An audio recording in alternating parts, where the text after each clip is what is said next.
ചില വാർത്തകൾ കേൾക്കുമ്പോൾ മനസ്സിനെ വല്ലാതെ സങ്കടപ്പെടുത്തുന്നുണ്ട് എന്നുള്ളതാണ്. നമ്മളൊക്കെ എന്ത് സുഖലോലുപരായാണ് ജീവിക്കുന്നത്. പ്രശ്നങ്ങളുണ്ട്, ഇല്ല എന്നല്ല. പക്ഷെ നമുക്ക് കയറി കിടക്കാൻ ഒരു കിടപ്പാടമുണ്ട്, വയറ് നിറച്ച് ആഹാരം കഴിക്കാൻ ആഹാരമുണ്ട്. നമ്മുടെ മക്കളെയൊക്കെ നന്നായി വളർത്താൻ അത്യാവശ്യം വലിയ രാജാക്കന്മാരെ പോലെയും വലിയ പണക്കാരെ പോലെയൊന്നും അല്ല, മനസമാധാനത്തോടു കൂടി അവരെ സ്കൂളിലോ കോളേജുകളിലോ ഒക്കെ അയക്കാനും അവർക്ക് നല്ല യൂണിഫോമും ഡ്രസ്സും പുസ്തകങ്ങളും ഒക്കെ വാങ്ങിക്കൊടുക്കാനും മഴ നനയാതെ കയറി കിടക്കാനും ഒക്കെ നമുക്കൊരു വീടുണ്ടല്ലേ. പക്ഷെ അങ്ങനെ ഇല്ലാത്ത ഒരുപാട് ആളുകൾ നമുക്ക് ചുറ്റുമുണ്ട് എന്നുള്ളതാണ്.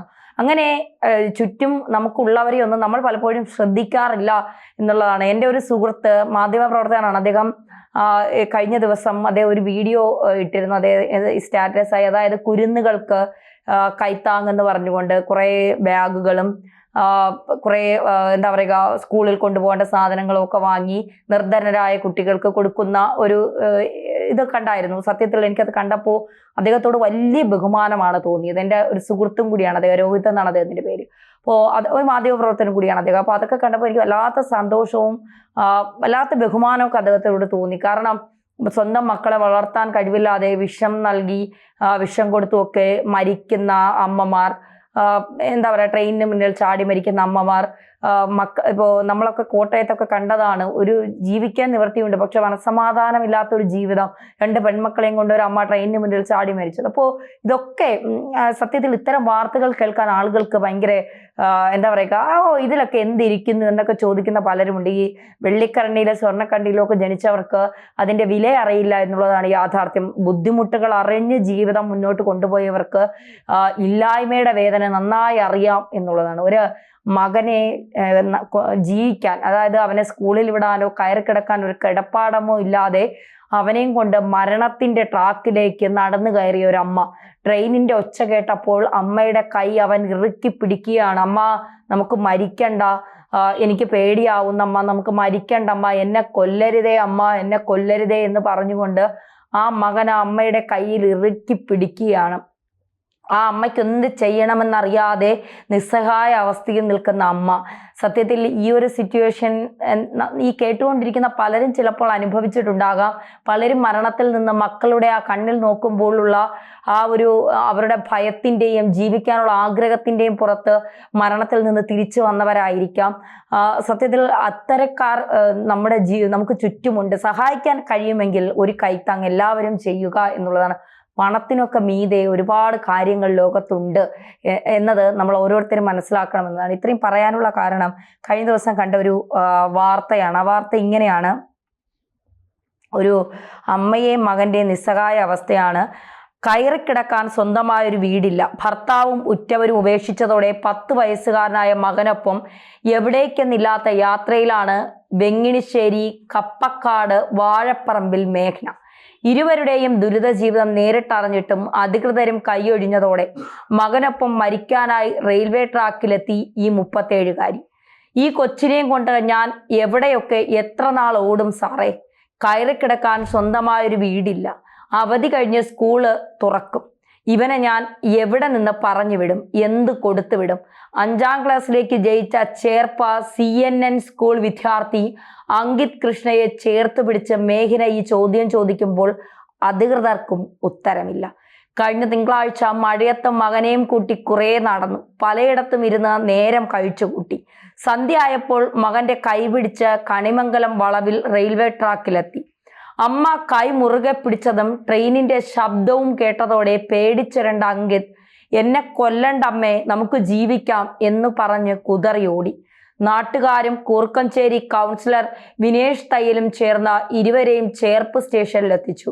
പോലീസ് ഇടപെട്ട ഒരൊറ്റ രാത്രി തങ്ങാൻ അമ്മയെയും മകനെയും അയ്യന്തോളിലെ സ്നേഹിതയിലേക്ക് മാറ്റി.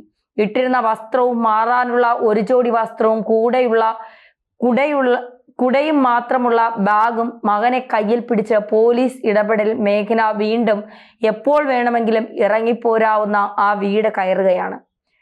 കുരിയച്ചിറയിലെ പുറമ്പോക്ക് ഭൂമിയിലുള്ള ഭർത്താവിൻ്റെ വീട്ടിൽ കഴിയുമ്പോഴും സമാധാനമില്ല എന്നാണ് മേഘന പറയുന്നത്. മാനസിക പീഡനവും വഴക്കും തുടർന്നതോടെ പലവട്ടം പോലീസിൽ പരാതി നൽകി. ദുരിതം കണ്ടറിഞ്ഞ നാട്ടുകാരും പാർട്ടി പ്രവർത്തകരും ഇടപെട്ട് ഭർത്താവിനൊപ്പം 1-2 തവണ വാടക വീടുകളിലേക്ക് താമസം മാറ്റി. ഇതിനിടെ പലയിടത്തും ജോലി നോക്കി. തന്റെ പേരിൽ ഭർത്താവ് എടുത്ത വായ്പ തിരിച്ചടവ് ആവശ്യപ്പെട്ട ആളുകളുടെ വരവ് തുടങ്ങിയതോടെ വാടക വീടും ജോലിയും പോയി. ഭർത്താവ് ഉപേക്ഷിച്ചതോടെ സ്വന്തം വീട്ടിലേക്ക് മടങ്ങി. തനിച്ചായ തന്നെയും മകനെയും സുഹൃത്തുക്കൾ മലപ്പുറത്തെ ഒരു ബാലാശ്രമത്തിൽ കൊണ്ടു നിർത്തി. മകനെയൊപ്പം നിർത്താൻ കഴിയില്ലെന്ന വ്യവസ്ഥയുള്ളതിനാൽ മാനസിക സമ്മർദ്ദത്താൽ കുറച്ചു നാളുകൾക്ക് ശേഷം വെങ്ങിണിശ്ശേരിയിലെ സ്വന്തം വീട്ടിലേക്ക് മടങ്ങി. ഇവിടെയും വീട്ടുകാരുടെ സഹായമോ സുരക്ഷിതത്വമോ ലഭിച്ചില്ല. സഹോദരനുമായുള്ള നിരന്തര വഴക്കും ജീവഭയവും കാരണം ഒട്ടേറെ തവണ വീട് വിട്ടിറങ്ങി. പോലീസ് സാന്നിധ്യത്തിലാണ് പലപ്പോഴും തിരികെ കയറിയത്. കുടുംബ പ്രശ്നത്തിൽ പോലീസിന് ഇടപെടാനുള്ള പരിമിതി അറിയിച്ചതോടെ പല രാത്രികളിലും ബന്ധുക്കളുടെയും സുഹൃത്തുക്കളുടെയും വീടുകളിൽ കഴിയേണ്ടി വന്നു. അവസാനം തിങ്കളാഴ്ച ഇരിങ്ങാലക്കുട റൂറൽ പോലീസിന്റെ നിർദ്ദേശപ്രകാരം വനിതാ സ്റ്റേഷനിലേക്ക് വിളിപ്പിച്ചെങ്കിലും വീട്ടുകാർ അനുകൂല നിലപാടെടുക്കാത്തതിനാൽ കുഞ്ഞിനെയും കൊണ്ട് മാറി താമസിക്കാനാണ് പോലീസ് നിർദ്ദേശിച്ചത്. ഒടുവിൽ മറ്റു വഴികളില്ലാത്തതിനാൽ മകനെയും കൂട്ടി റെയിൽവേ ട്രാക്കിൽ എത്തുകയായിരുന്നു. മൂക്കിൽ അണുബാധയെ തുടർന്ന് മെഡിക്കൽ കോളേജിൽ മേഘനയ്ക്ക് ശസ്ത്രക്രിയ നടത്തേണ്ട ദിവസമായിരുന്നു ഇന്നലെ. ചികിത്സയ്ക്കുള്ള പണവും കൂട്ടിരിപ്പുകാരും ഇല്ലാത്തതിനാൽ ചികിത്സ വേണ്ട എന്ന് വച്ചിരിക്കുകയാണ്. തീർച്ചയായിട്ടും നിങ്ങൾക്ക് ഇവരെ സഹായിക്കാൻ കഴിയുമെങ്കിൽ സഹായിക്കണം. കാരണം ഈ അമ്മയും മകൻ ഇതുപോലെ നിരവധി ആളുകൾ നമുക്ക് ചുറ്റുമുണ്ട്. ഒന്ന് ആലോചിച്ച് നോക്കൂ, ഒരു മകനെയും കൊണ്ട് ഒരമ്മ ഇങ്ങനെ മഴയും വെയിലും ഒന്നുമില്ല അറിയാതെ ഇങ്ങനെ ഈ റോഡിൽ ഇങ്ങനെ അനാഥരെ പോലെ നടക്കുകയാണ്. ആഹാരം കഴിക്കാൻ ഒരുപക്ഷെ ആ മകൻ വിശക്കുന്നു എന്ന് പറയുമ്പോൾ ഈ അമ്മ എന്തായിരിക്കും വാങ്ങിക്കൊടുക്കുക? നമ്മുടെയൊക്കെ മക്കൾ വിശക്കുന്നു എന്ന് പറഞ്ഞാൽ ഒരു നേരം വിശന്നിരുന്നാൽ നമുക്കൊക്കെ ഭയങ്കര പ്രശ്നമാണ്. ജങ്ക് ഫുഡ്സ് ആണെങ്കിലും വീട്ടിലെ ആഹാരം അവർ കഴിച്ചില്ലെങ്കിൽ നമ്മൾ ഉടനെ പുറത്തുനിന്ന് ആഹാരം വാങ്ങിക്കൊടുക്കും. അവരുടെ ഇഷ്ടത്തിനനുസരിച്ച് അവർക്ക് ഡ്രസ്സുകൾ, അവരുടെ ഇഷ്ടത്തിനനുസരിച്ച് അവർക്ക് ചെയ്യാൻ കഴിയുന്നതിൻ്റെ മാക്സിമം ചെയ്തു കൊടുക്കുന്ന അച്ഛനമ്മമാരാണ് നമ്മൾ.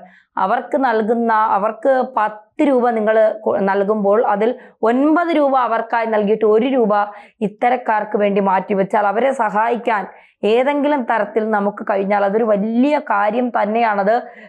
നിസ്സാര കാര്യമൊന്നുമല്ല. നമ്മൾ ഈ രാഷ്ട്രീയ ചർച്ചകളും ഈ രാഷ്ട്രീയ പോരുകളും പലരുടെയും പല നേതാക്കളുടെയും ഭീഷണികളും ഇതൊക്കെ വലിയ ചർച്ചകളും അന്തിച്ചർച്ചകളിലൊക്കെ ഇതൊക്കെ വലിയ സംഭവമാക്കുമ്പോൾ ഇതൊന്നും അറിയാതെയും ഇതൊന്നും കേൾക്കാൻ സമയം പോലും ഇല്ലാതെയും 60-70 കോടി രൂപയുടെ സ്വത്തുക്കൾ ഉള്ളവർക്ക് വേണ്ടിയിട്ടാണ് ഈ ചാനൽ ചർച്ചകളിൽ വന്നിരുന്നത് ഓരോരുത്തർ ഇങ്ങനെ അടികൂടുന്നത്. അവർക്ക് റേറ്റിംഗ് ഉണ്ടാക്കാനും ഒക്കെ വേണ്ടിയിട്ടാണ്. പക്ഷേ നമുക്കറിയാം, ഒരു 5 പേരെ അതിക്രൂരമായി കൊലപ്പെടുത്തിയ അഫാൻ എന്ന് പറയുന്ന 23 വയസ്സുകാരനായ കൊടും ക്രിമിനലിന് വീട് വെച്ച് നൽകാൻ ഇവിടെ പലരും ഉണ്ടായി. വീട് വെച്ച് നൽകാമെന്ന് പല ചാനൽ മേധാവികളും അല്ലെങ്കിൽ ചാനലിലെ പ്രധാനപ്പെട്ട മാധ്യമപ്രവർത്തകരടക്കം പറയുന്നത് നമ്മൾ കേട്ടതാണ്. അവരൊന്നും ഇത്തരം പാവങ്ങളെ കാണില്ല. കാരണം അതൊന്നും വാർത്തയായി അവർക്ക് വലിയ വരുമാനം കിട്ടാനോ റേറ്റിംഗ് കൂടാനോ സാധ്യതയില്ലാത്ത കാര്യങ്ങളാണ്. ഈ മേഘനയുടെയും മകൻ്റെയും ജീവിതം തീർച്ചയായിട്ടും നിങ്ങൾക്ക് അത് കൃത്യമായി ബോധ്യപ്പെടുന്നുണ്ട് എങ്കിൽ അവരെ സഹായിക്കാനുള്ള ശ്രമം നിങ്ങളിൽ ആരെങ്കിലും ഒരാൾ നടത്തിയാൽ അതാണ് ഞാൻ ഈ ചെയ്ത വാർത്തയുടെ വിജയം എന്ന് ഞാൻ വിശ്വസിക്കുന്നു.